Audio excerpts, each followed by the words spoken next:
గురుభ్యో నమః. శ్రీ మహాగణాధిపతయే నమః. శ్రీ సరస్వతి నమః. భక్తులారా, సత్సంగంలో భాగంగా భాగవతం యథాతథంగా చెప్పుకున్నాం. ఇందులో భాగంగా నిన్నటి వరకు మనం 12 స్కందాలు గల ఈ భాగవతంలో 5 స్కందాలు పూర్తి చేసి 6వ స్కందాన్ని 26 భాగాలుగా చెప్పుకున్నాం. 27వ భాగాన్ని ఈరోజు చెప్పుకుందాం. చెప్పుకునే ముందు వ్యాస భగవాను ప్రార్థన చేసుకుందాం. వ్యాసాయ విష్ణు రూపాయ వ్యాస రూపాయ విష్ణవే నమో వై బ్రహ్మణదియే వాసిష్ఠాయ నమో నమః. సాక్షాత్తు భగవానుడి చేత బోధింపబడిన ధర్మాన్ని మహర్షులు, దేవతలు, గరుడులు, ఉరగలు, సిద్ధులు, సాధ్యులు, మానవులు, పక్షులు, మునులు, యక్షులు, విద్యాధరులు, కేచరులు మొదలైన వారిలో ఎవ్వరూ కూడా తమ బుద్ధి చేత తెలియలేకుండా ఉన్నారు. ఆయన భగవత్తత్వం వీరి బుద్ధికి అగుపించదు.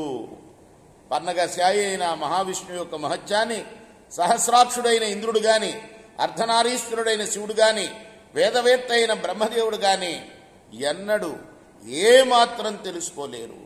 దేవాది దేవుడైన పరమశివుడు ఒకడు, ఇంకా బ్రహ్మ, కుమారస్వామి, కపిలుడు, నారదుడు, భీష్ముడు, మనువు, బలిచక్రవర్తి, జనక మహారాజు, ప్రహ్లాదుడు, వ్యాసపుత్రుడైన శుకుడు, వేదవ్యాసుడు. శుకుడంటే ఈయనే చెప్పేవాడే. నేను వ్యాసపుత్రుడైన శుకుడైన నేను.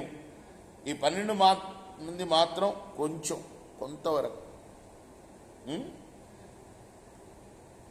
తత్వాన్ని తెలుసుకోగలరేం కలమేమో. సత్వగుణ ప్రధానమైన ఈ ధర్మాన్ని తెలియడం చాలా కష్టం.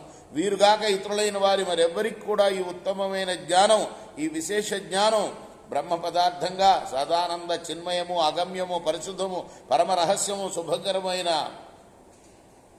సాధ్యం కాదు తెలుసుకుంటాను. దీన్ని తెలుసుకున్నవాడు మోక్షాన్ని తప్పనిసరిగా పొందుతాడు.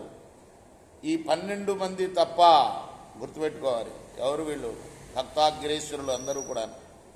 ముఖ్యంగా ఎవరు ఇందులో? నారదుడు, భీష్ముడు, మనువు, బలిచక్రవర్తి, జనక మహారాజు, ప్రహ్లాదుడు. రాక్షసులు ఉన్నారు, దేవతలు ఉన్నారు. బలిచక్రవర్తి, ప్రహ్లాదుడు రాక్షసులు కదా. ఈ 12 మంది తప్ప తక్కిన వారు ఎవ్వరూ కూడా ఉపనిషత్ రహస్యమైన నారాయణ నామ మహత్యాన్ని వివరించి చెప్పలేరు.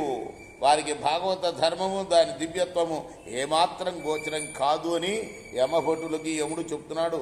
రేపు మనం ఈ అధ్యాయాన్ని కొనసాగిద్దాం. 28వ భాగంలో. కృష్ణార్పణమస్తు. సాయి కృష్ణార్పణమస్తు. స్వస్తి ప్రజాభ్య పరిపాలయంతాం న్యాయ మార్గేణ మహిమీష గో బ్రాహ్మణేభ్య సుమస్త్రించ లోకా సమస్త సుఖినో భవంతు. కృష్ణార్పణమస్తు. సాయి కృష్ణార్పణం. శ్రీ